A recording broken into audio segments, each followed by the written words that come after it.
On this week's Carrier App, we speak with Sprint to get an update on the carrier's LTE and 5G plans.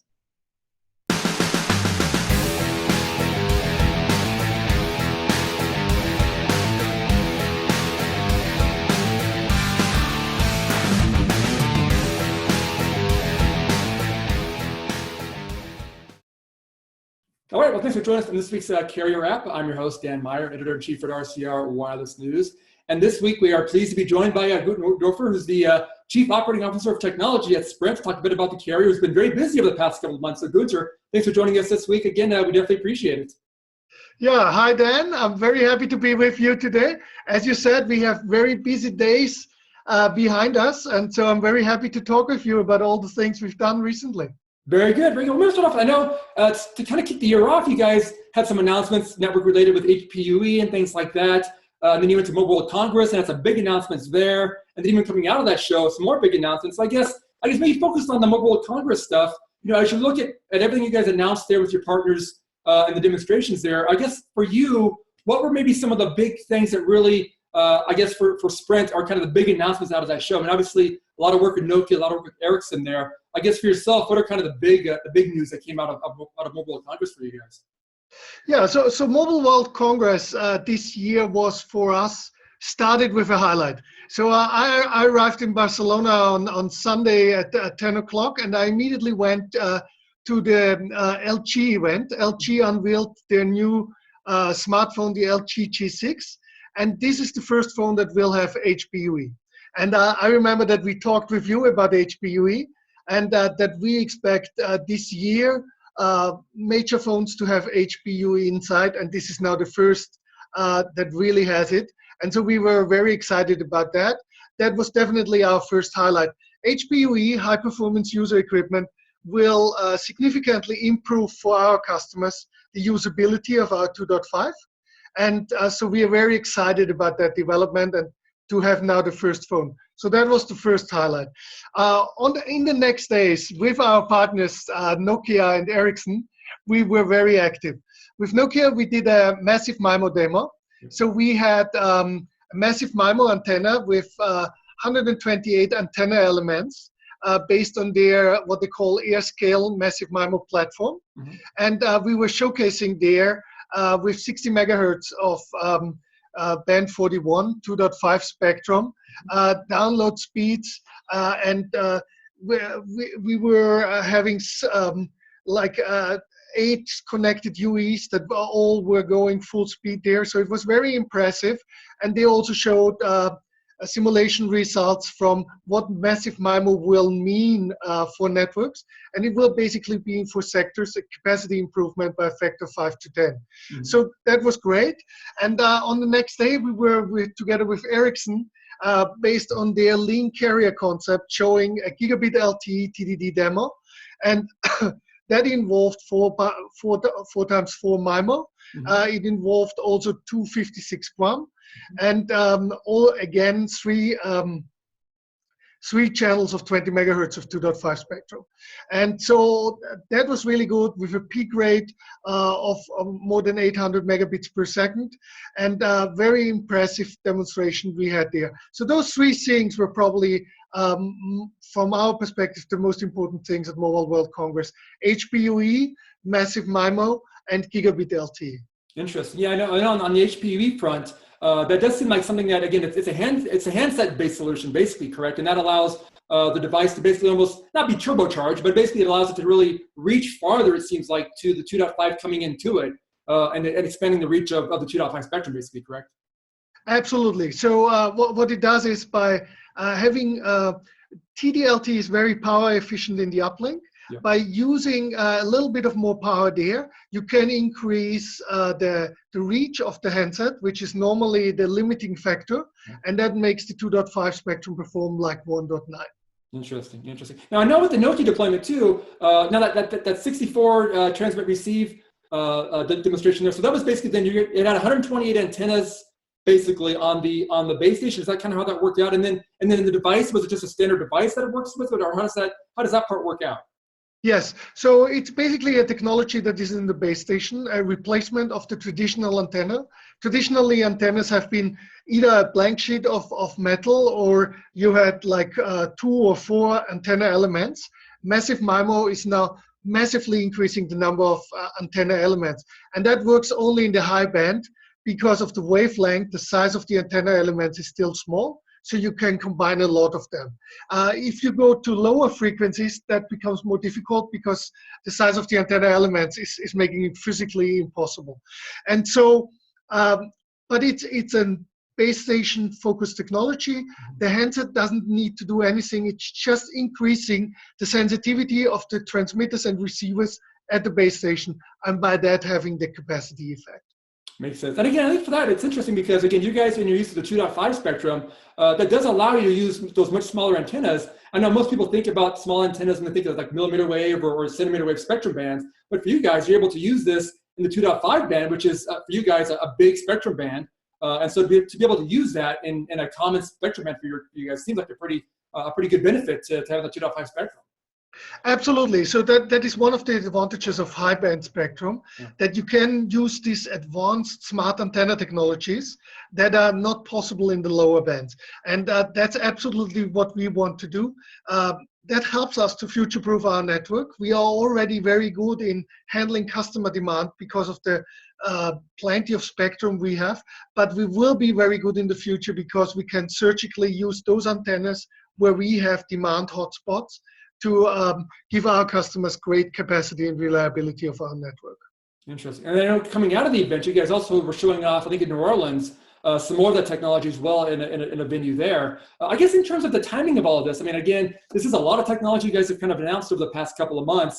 I guess, do you guys have any sort of, I guess, timing in place in terms of the rollout of these technologies, or is it going to be kind of on a market-by-market basis? Or what's your general view on how these things might actually be coming to market for consumers out there? Well, it's very clear for us that the kind of timelines we're working with. HPUE will come with the phones. Okay. So it is a question of having the phones there with those new power amplifiers, with those new chipsets. The LG is the first, the others will now follow. So that will come with the phones. Gigabit LTE is something that we have been working on, kind of, because it consists out of 3-carrier aggregation, and we have now 3-carrier aggregation in more than 100 markets live available for our customers, and we will continue to roll it out. The other 2 cornerstones are 256 QAM, which is basically you need a capable device and you need a software upgrade on the base stations. And we will roll that out throughout the year. And we'll from time to time update you what we have achieved. But it's kind of, this is not a big bang approach. This will be a smooth process throughout the year where we will bring the necessary components into place and then switch it on. Yeah, and it's good to see kind of that Gigabit LTE part of it as well, because I think those of us who've kind of followed the LTE transition for a long time now, I think the initial LTE specifications were for support for gigabit speeds. And now here we are, LTE is ready to really support those now with all these new advances coming out in terms of the QAM and the MIMO setup and the carrier aggregation too. So it does seem like the true potential of 4G is really coming to market now. And obviously we've got 5G coming too, but it seems like 4G has really hit that maturation point now where it's really kind of supporting what was thought it was going to support initially when it came out for standards-wise at least. No, absolutely. And the thing that is enabling that is kind of the miniaturization, because you need very high computing power to do those things. So if you think about 256 QAM, the modulation scheme requires a lot of computing power into the chipset. Our partners in New Orleans were Qualcomm. Their latest chipset is capable of doing that. And the same is true for the device. The device needs to be capable to have 4 antennas inside. Motorola did that with the device we used in New Orleans. And those things, the computing power, the antennas, that is all pretty tricky technology that needed a while to become mature. But now we are there, and the Snapdragon 835 platform is capable of delivering that. And so we were very happy to showcase that with Qualcomm and Motorola. And it's certainly the way on the journey to 5G that LTE will develop over the next years. Yeah, that's a good point. I guess, and actually a nice segue too, because I was going to ask you, I guess, how does this all kind of lay the framework and the foundation for you guys as you move towards 5G? I know you guys have done some testing in the past in terms of millimeter wave spectrum and different technologies as well. I guess, how do these new technology advances and announcements kind of set that stage for you guys as you move towards what will be a 5G future at some point here as well? Well, we see as key ingredients of 5G is carrier aggregation, is high band spectrum, is massive MIMO. And so in our path, we are deploying this now. So we have 2-3 years before 5G comes to get operational experience with those technologies, and then be really ready and have a smooth transition to 5G. The other point I would make is, by making our network with the densification strategy we have ready for 5G already now, we have the structures in place, and later on it will be easy to have a good interworking between a very capable Gigabit LTE network with then islands of 5G. And that will be the way we introduce the mobile version of 5G when the time is there. Makes sense. Because are there any sort of challenges still kind of in place to kind of, I guess, support this vision of 5G in the future? I mean, it does seem like, again, your technology-wise, you guys seem to have everything kind of planned out for that. I mean, are there issues perhaps with backhaul situations, fiber deployments, things like that that might slow the process a bit? Or are you guys pretty comfortable with the whole package being in place to kind of meet the challenges that are kind of coming up in the deployment timelines? Well, I mean, like every big network, there's always challenges. If you have those massive structures, there's always things you have to work on, and the bottleneck shifts over time. So for 5G, the first bottleneck is standardization. This week is, this week is an important week because there's the 3GPP RAN plenary.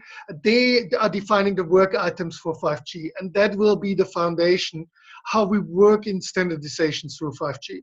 There has been the decision and Sprint joint agreement for accelerated 5G.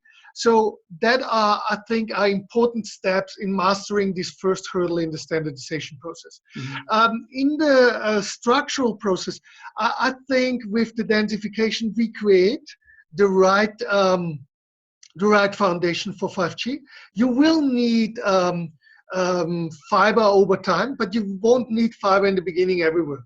And that's exactly our strategy. So we will have different methods of backhauling with high capacity microwave. We will have fiber, we will have Ethernet, and over time we will see where the customer demand really is, and we'll increase the capacities. So that is our plan, a very flexible plan that allows us to adapt to the customer demand.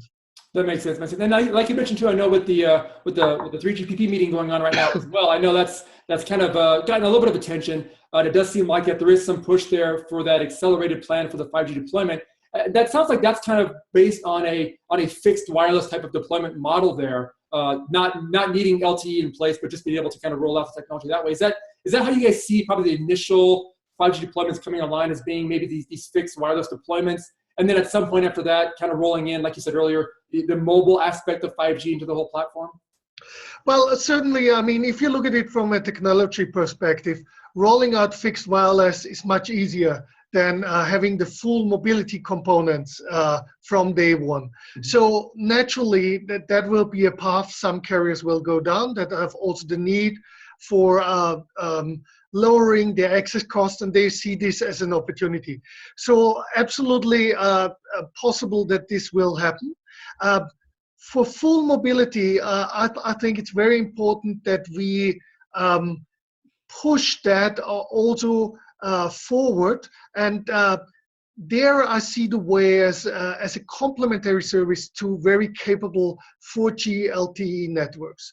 And that's why we pushed Gigabit LTE. We believe that there's a lot of things we still can do in LTE, especially if you're spectrum rich like we are. We have today 3 carrier aggregation. In the future we will have 4 carrier aggregation and 5 carrier aggregation.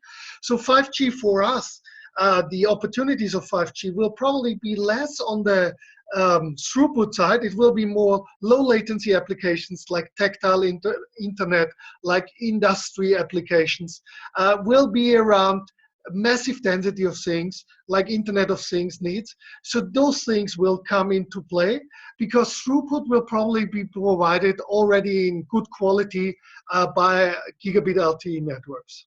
Yeah, that's a good point. I know I've talked to a lot of analysts kind of about that who are kind of watching the whole 3GPP process going on, and they do seem to kind of indicate that, with the way the LTE networks now are evolving, that base of support, whether it's speed and coverage, is actually pretty compelling and can really take care of most of, or a lot of, kind of the use cases that are being talked about in terms of 5G. So it seems like most of those initial ones can at least be taken care of in the release 15 or release 16 specifications. And then, obviously 5G will come along with that as well. But it seems like, again, what you guys are doing in terms of bolstering the current networks is a big step in that direction.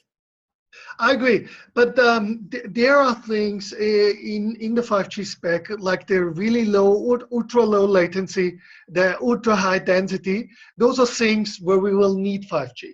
Yeah. And so the question will be enabling that. Then I'm sure there will be use cases around those possibilities, and those use cases will grow. That's the way I see 5G developing. Makes sense. I guess for you guys as a carrier, and this is maybe more on the marketing side of things, I mean, is there any challenge of making sure that these kind of announcements don't provide any sort of false sense of what networks might be doing early on? Because I know, like when the race first came out for like 4G, for instance, there's a lot of talk initially about what 4G could do, all these high speeds and things, and it took a while for it to really kind of meet those expectations. I guess as we move towards this 5G world, from the network side of things, I mean, are you guys at all concerned that the marketing guys might get a little out there in front of you and you have to kind of hold them back a little bit? Or are you guys be comfortable that the pace of everything will kind of be equal and everything will kind of come out as it needs to in terms of the marketing and the network side of things? Well, if you look back in the history of introduction of new technology in mobile, we see different patterns. So the switch from 2G to 3G was kind of a disappointing one because it was a little bit like you alluded to in your question. There was a high expectation generated that couldn't be met in the first place. If I look at this introduction from 3G to 4G, I think it was much more smooth. So the expectation was probably not that big, yeah. But what was delivered was feelably better. Okay. And I think if I look now 4G to 5G, we still have 2-3 years to shape expectation. And I think if we do a good job, it will be around things that can really be done, like ultra low latency, used for robots, used for specific remote applications, industrial applications. If I look at IoT, it will deliver the density. Those are the things where we should be realistic about. And I think I see it also more as an evolution than a revolution. So I think over the next 1-2 years, expectations will be probably pretty realistic for 5G. And that's why I think there's a good chance that the introduction will be quite a smooth process. Got it. And then I think in terms of the 5G standards as well, there's been some talk about maybe a new air interface that might be needed at some point down the road too. I mean, do you guys see that as being essential for hitting those really big targets of 5G, or do you think things can be kind of done in the current, using the current air interface that's already kind of been deployed out there? Well, the so-called NR, the new radio, will be a family of standards. And I think in standardization, that will be a big topic. What are the benefits of introducing more revolutionary new standards? And so that will be a kind of a balancing act that will happen over the next year. And I'm pretty positive that with the attitude of having a standards family, we will see the best of both worlds combined in the new 5G standard. Makes sense. And maybe like the final topic to talk to you a little bit about is kind of the move towards software as well. I know we talked in the past, I think last year when we discussed this, that you guys are looking at doing a lot in terms of software control. I think for 5G, there's a lot of talk of using virtualized platforms, whether it's NFV based on SDN platforms, to kind of really help control a lot of the network functions that are out there. I guess can you talk a little bit about how you guys view that evolution of software into the network, and maybe where you guys are in terms of adopting some of these platforms, both in the current network, but also as you guys look towards 5G, how you guys are kind of planning on bringing that stuff into the new network as well? No, very good question. And I think the way, I see two major components in that way. The first one is as a telecom operator, we are a big organization. So one of the first things we have to take care about is the mindset of our people, the technology people that plan, operate those systems. And we had a big program last year that we called NFV Open Door, and we tried to get everyone on this NFV SDN journey. And I think we have been pretty successful. That is a very important component. The other important component is handling all this data traffic that is coming with 5G networks. You will need the capability to scale in, scale out, and have a flexible platform. And the way we will achieve that is by phasing in this new technology via cap and grow approach. So we will cap our investment in legacy hardware and will grow on the new platforms. And that will already happen in LTE and will then smoothly be used also for 5G. So that is our plan with regards to that. That gives us the ability to create the interfaces already now, to integrate virtualized platforms already now in our network, and with that have the foundation when 5G is there to use it, and then probably in the 5G world be 100% on those virtualized platforms. So I guess to this point, do you think that those platforms that are kind of being developed when it comes to the SDN as a platform, the NFV and BNS on top of that, do those seem like they're mature enough at this point, or do you think there's still kind of some work needing to be done before they're commercial ready for a telecom network? And I know I talked to a lot of vendors about this, and some of them seem to think that they're getting there, but there's always that carrier grade aspect of everything, which obviously operators need to be wary of. Are you guys confident that it's there yet, or do you think it still needs a little bit more time to kind of bake in the oven before it's ready to go? No, I think the time to move is now. This year, 2017, we will do a lot, because this is not about a big bang. This is about introducing software, improving it release by release, getting the troubleshooting capabilities into place. And I think you have to start that, and then you improve the system as you go forward, and you add new functionality as you go forward. But definitely the time to start is now. Makes sense. Well, again, I know you guys have had a pretty big start to the year already with all these technology announcements. Here we are in March already. You guys have already announced enough news for a whole year. I'm guessing maybe there'll be a bit of slowdown from you guys for a little bit just to kind of catch your breath. But I'm guessing there'll be more announcements as we go along throughout the year. But it sounds like a lot happening there at Sprint, and you guys are definitely staying busy in terms of the network side of things. That's for sure.